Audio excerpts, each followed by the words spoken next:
कल्कि अवतार के सफ़ेद घोड़े का क्या मतलब है? तो कल्कि अवतार का जो सफ़ेद घोड़ा है, इसको लेकर के बहुत सारी भ्रांतियाँ फैली हुई हैं समाज के अंदर। क्या भगवान कल्कि का जो सफ़ेद घोड़ा है वो इसी प्रकार से, यानी कि जो जिसे हम घोड़ा समझते हैं, घोड़ा नामक जो जीव होता है, क्या उसी को भगवान कल्कि का सफ़ेद घोड़ा बोलते हैं? नहीं। क्या जो जयपुर के अंदर जो मंदिर है, जो ये भ्रामक प्रचार किया गया है कि जयपुर का एक राजा था, उसने एक मंदिर का निर्माण किया, वहाँ पर एक सफ़ेद घोड़ा है, वहाँ उसके पैर में घाव है, जब वो घाव भर जाएगा तो तब हम समझ जाएंगे कि भगवान अवतार लेके आ चुके हैं और उसी घोड़े पे बैठ के भगवान दुष्टों का नाश करेंगे। क्या ऐसा है? बिल्कुल भी नहीं। तो ये कल्कि अवतार के घोड़े के संबंध में ये जो जानकारी है, ये बिल्कुल गलत है। तो फिर सही जानकारी क्या है? सही जानकारी सुन लीजिए। पृथ्वी की इलेक्ट्रोमैग्नेटिक फील्ड लाइंस, इसका मतलब ये होता है कि हमारे पृथ्वी के अंदर काफ़ी सारे जगह ऐसी होती हैं जो कि इलेक्ट्रोमैग्नेटिक रूप से एक्टिव होती हैं, और बहुत सारे जगह ऐसी होती हैं जहाँ पे ले लाइंस जो होती हैं, यानी कि पृथ्वी की इलेक्ट्रोमैग्नेटिक लाइंस जो होती हैं वो इंटरसेक्ट करती हैं। तो ऊर्जा की दृष्टि से वो जो क्षेत्र होता है वो काफ़ी ज़्यादा एक तरीके से एक्टिव होता है, और वो कुछ विशेष क्षेत्र होते हैं पृथ्वी लोक के ऊपर जहाँ पर पृथ्वी की जो ऊर्जाएं होती हैं अधिक तीव्रता में वहाँ पर मौजूद होती हैं, और जो अन्य लोक हैं वहाँ से संपर्क करना उस क्षेत्र से आसान होता है। यानी कि अन्य जो लोक हैं ब्रह्मांड के अंदर, भाई खाली पृथ्वी लोक तो है नहीं, अन्य लोक भी हैं। तो जो अन्य लोक हैं उनका जो संपर्क जब पृथ्वी से करना होता है अन्य लोक के प्राणियों को, तो उनके संपर्क करने के लिए जो सबसे सुविधाजनक स्थान होता है, वो कुछ सुविधाजनक स्थान होते हैं।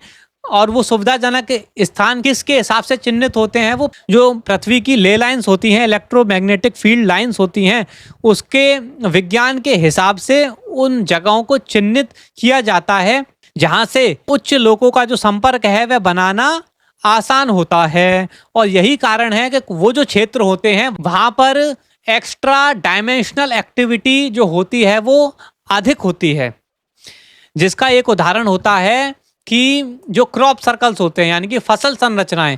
तो ये जो क्षेत्र होते हैं कुछ जो कि इलेक्ट्रोमैग्नेटिकली एक्टिव होते हैं, जहाँ पर जो अन्य उच्च लोक होते हैं, वो जो लोक हैं वो पृथ्वी लोक से संपर्क आसानी से बना सकते हैं उन स्थानों पर। तो इसलिए उन्हीं स्थानों पर जो क्रॉप सर्कल होते हैं, जो फसल संरचनाएं होती हैं, वो अधिकाधिक बनती हैं, बहुत मात्रा में बनती हैं उन्हीं स्थानों पर। इस कारण से तो इसीलिए वो जो स्थान होते हैं उनको हमारे जो प्राचीन ऋषि थे उन्होंने चिन्हित कर दिया था, मार्क कर दिया था कि ये जो जगह है ये बहुत ही विशेष है। इस कारण से तो उस जगह को, उस स्थान को चिन्हित करने के लिए हमारे ऋषियों ने वहाँ पर पहाड़ियों पर एक विशाल अश्व की आकृति बना दी थी। हमारे प्राचीन ऋषियों ने वहाँ पर, क्योंकि अब आप बोलोगे कि भाई ये जो स्थान है ये मतलब ज़्यादातर इंग्लैंड में होते हैं। अब आप बोलोगे क्या हमारे ऋषि क्या इंग्लैंड में भी रहते थे?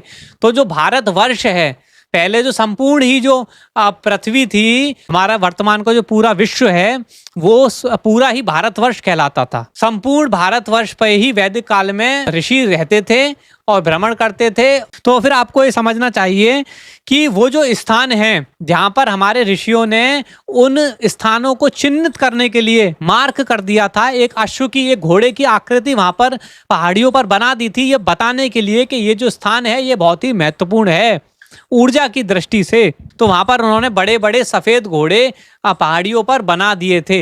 वो आपको इंग्लैंड में बहुत पहाड़ियाँ हैं, वहाँ पर आपको वो मिल जाएंगे। तो वो जो सफ़ेद घोड़े हैं वो एक मार्किंग है एक स्थान की, कि वो स्थान ऊर्जा की दृष्टि से बहुत ही सक्रिय है और विशेष महत्व रखता है।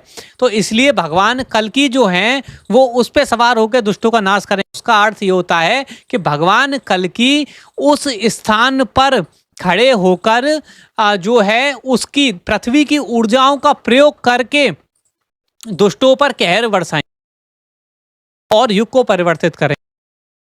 उसका मतलब ये होता है। अब भगवान कल्कि को तो पूरा विज्ञान मालूम है कि पृथ्वी की ऊर्जा किस प्रकार से काम करती है, पूरा जो वैज्ञानिक तरीके से सारी चीज उनको मालूम है। उस स्थान पर खड़े होकर भगवान उस स्थान की ऊर्जा का प्रयोग करके जो भी परिवर्तन लाने हैं और सतयुग की स्थापना जो करनी है और कलयुग का अंत जो करना है, उसके लिए जो भी परिवर्तन लाने हैं वो सब वहां पर करते हैं। तो इसलिए कल्कि अवतार का जो सफेद घोड़ा है उसका मतलब यह हुआ। ये मैंने आपको विस्तार से समझा दिया।